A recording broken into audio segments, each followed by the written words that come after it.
Let me introduce this round of presentations that are linked to a pilot project between Münster University and the Technical University of Madrid. The idea behind this pilot project is based on promoting the Sustainable Development Goals proposed by the United Nations. The purpose of the project is twofold: to help our students improve their oral skills in English while using technical vocabulary, and also to make them aware of the need towards a more sustainable planet. The professors involved in this pilot project are Silke Molte, teacher of technical English at Münster University, and myself, Ana María Martín Castillejos, senior lecturer at the School of Architecture, Technical University of Madrid. Thank you. So hello everyone, we're Alma, Gabriela, Elisa, Antonio, and me, Alfonso, and the topic we're going to discuss today is what are the possible opportunities that architects can take advantage of to set a cornerstone into fighting poverty. So our presentation will be divided into different sections, each exploring a different aspect of this issue. First, we'll provide a general overview of what poverty is and its impact on society. This will set the foundation of our discussion and help us see the severity of the problem. Then we'll dive deeper into the topic by analyzing some facts and statistics of Germany, and we'll see the politics and regulations that the government has implemented to benefit their citizens. Furthermore, we'll analyze the various technologies and projects that aim to combat poverty, and finally we'll discuss our contribution to our German counterparts. We are going to talk about our project. First, we've divided our work in 6 parts in order to make clear our ideas. And I'm going to talk first about the Sustainable Development Goals and their very important figure in the architecture. First, we want to be clear that they are a set of global objectives. That means that they are universal. Then they also need some responsibility in each nation, and also it needs to be from an inclusive point of view in each country. That means that we want to tell you that it's very important to not leave anyone behind. And these are these goals. So we've selected 3 that we think that are more important in architecture. That are the third one, 7 and 11. So the German students introduce us 4 examples of sustainable buildings, and some of them uses like recycled materials. The first one is the Pavilion 21 Mini Opera Space, which is a performance space located in Munich, Germany, and it's designed by the German architect Florian Nagler. The building features a facade which is made of recycled PVC pipes, and that makes a playful space. The next one is the VIQ house, which is a residential building located in Hamburg, Germany. This building is one of the first buildings in the world to use bioreactor facades. The bioreactor facades consist of special panels, which is like the picture in the middle, which are composed by very tiny plants, which make the space in which they are situated cooler. And the VIQ house contributes to achieving the Sustainable Development Goals by reducing the non-renewable resources. Okay, we're Group 9 and we're going to present you, like the rest of our colleagues, our experience with Münster University and the topics we talked about. And now I'm gonna talk about briefly the different measurements that the government, as I said before, approved in the rural areas and the outskirts of the cities. First of all, the promotion of renewable energy, such as wind and solar power, to reduce the use of fossil fuels, as my partner Rodrigo said. The promotion of organic farming, they want to measure the things to reduce the fertilizers and pesticides and lower the carbon footprint of our agriculture. And then afforestation and forest protection, they want to protect those green areas in the gardens, and especially the ones that have abundant vegetation, such as the forests, because those are the ones that give us, in a way, the oxygen, and they like absorb the most the carbon dioxide. And then a climate protection program of 2030, measures to reduce emissions in agriculture, such as reducing the methane emissions from livestock farming. And lastly, promoting climate-friendly transport. When we talked to them, they told us that one of the biggest problems that they thought that the city of Germany had was that the basic problem of transportation, if you lived in the outskirts and you wanted to go to work inside the city, like the problem of the transportation and all of the problems that it had, or the other way around, if you lived in the inside and wanted to work on the outside. So that's the basic thing that they want to do to make a better electromobility and local public transport. So we are the group number 10. We are Lucia, Julia, Alba, Lucia, again, Irene, and Luna. And the German students we worked with were Moha, Charlotte, and Eileen of the Münster University Project. So when we started to work with these students, we first had a meeting to talk about which goal we wanted to talk about, and we decided on goal number 7, which is affordable energy. So, can you pass? Okay. According to this goal, we choose as a group a project which is going to be developed in Madrid, which is called Nuevo Norte, and it's a project which includes a lot of the goals we were going to work with. But we did a second meeting with these students, and they had done a very wide research about renewable energy in Germany. So to adapt to their project, we decided to change ours and do the same thing they did, but for Spain, and to compare how they use these renewable energies in both countries.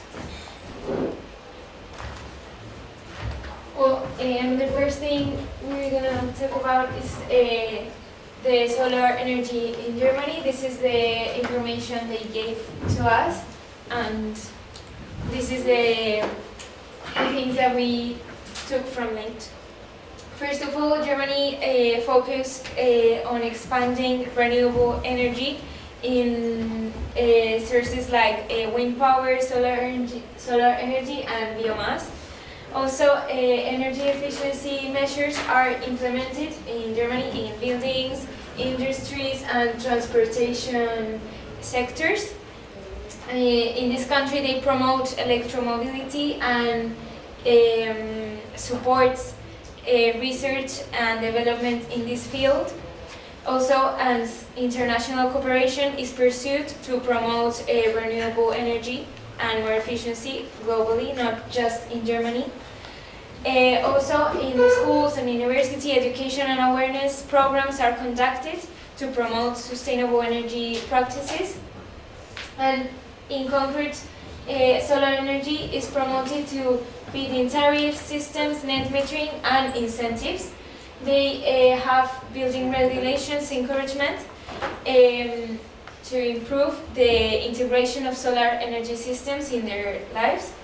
And also, as a country, Germany has implemented various solar energy systems, including power plants, residential developments, as you see, and solar installations on rooftops, parking lots, and street lights, as you can see. So talking about solar energy, but in Spain, this is the documentation we gave to the German students. And so just to resume this information, Spain is one of the best countries in Europe for the solar energy because of all the hours of solar exposure we have here. So because of that, the government of Spain has promoted this energy and has given some tax breaks and some different tariffs. So the market in Spain is growing quickly, and we have some of the biggest solar panel installations here in Spain, as you can see. Some of these ones, which are, for example, Núñez de Balboa Power Station or La Florida, and we also we are starting to implement solar power panels in the city on the roof of some of the buildings, which is one of the last things the government here in Madrid tried to implement.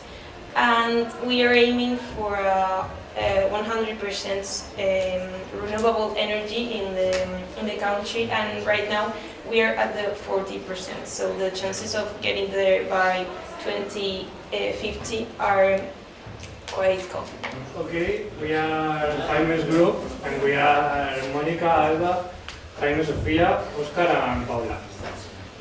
Based on the Sustainable Development Goals, talking with our German friends, we decided to focus on number 9, Industry, Innovation and Infrastructure, and number 11, Sustainable Cities and Communities, specific on sustainable materials. So first of all, sustainable materials are those who have those qualities, minimization of pollution, can be recycled, not contain toxic elements, respectful on the environment, and all this. And we are going to talk specific about 4 sustainable materials that are the next one. The first, clay. Second, recycled materials like steel, timber, insulation, aluminum, concrete, glass, and brick. Green building materials like bamboo, cross-laminated timber, and milled wood. And ecological materials like mushroom, bacteria, microorganisms, and plants. And now we are gonna give the definition and display some examples here in Spain and also there in Germany. So in conclusion, we just wanted to specify it was a very nice experience overall. Our teammates were, Samuel and Remy were very nice. They were always working on schedule. It went swimmingly, like everything went very fine. And we got to learn a lot about new ways of obtaining licensing of architecture. We got at least 2 new projects for future reference, which is always wonderful. So yeah, we just wanted to thank you as well as Münster University for the opportunity and Samuel and Rene for their excellent working. And just thank you all for your time and attention. I'm Jesus, and I'm going to introduce you in the work we have done.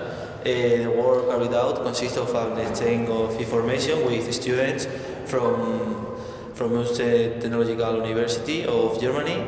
The initial communication was via email between the leaders of each group, and then our group have a meeting with the leader of the German group. Then from these emails and this meeting, we start communicating and working in the next one, please, in the platform, in the Miro platform, and then there we work all together. First of all, we were introduced to the statement of work that was the SDG, Sustainable Development Goals. In our case, we have to choose, to decide 2 of these goals. So we made some advantages of and disadvantages of each one, and then we decided 2 of them. And finally, the final point, they were the ones who chose the final point, that is sustainable cities and communities. So, first, what are green spaces? Parks, gardens, wooded areas, playgrounds, sport fields, also agricultural land, and in general, local recreation green areas. And we focused on urban green spaces and also mobility. The reasons why we want a green city: because it creates an habitat for animals and plants, and in doing so it supports the biological diversity. Public green and open spaces can be used as meeting spaces and build a stronger neighborhood identity. It has also positive effects on the mental and physical health. Moreover, trees and shrubs increase air moisture and bring cooling effects during a day in the summer. And finally, it reduces air pollution and in general, it improves the climate. We are making a presentation about architecture and the sustainability goals with the German team from Münster University. This presentation will be divided in 2 parts, and the second one will also be divided in 3 parts with 6 different projects. 3 of them will be from Germany, and the other 3 ones will be from Spain. So, well, I hope you enjoy. At first, I have to say that with the German team, we have decided to talk about architecture connected with the 12 sustainable development goals, which actually could be not much connected with architecture because it talks about responsible consumption and production, which you can see that it is not connected with architecture because it doesn't talk about creating cities or the efficiency of the different buildings, but we will show you that it is that much connected than you can think at first. The last project we sent to the German team is this hotel called Marquès de Riscal from Hungary, which is very interesting because it uses its typical aluminum plate cladding in the exterior, but also uses some limestone, which is a local material, so it kind of mixes the author style with the local materials, which I think is very interesting. So, and that's it. Thank you. In conclusion, we want to thank the German students because the 3 girls that we work with, they showed a very good work ethic, and we had 2 Zoom meetings and they gave us a lot of information, so we think this was a good learning experience. Thanks.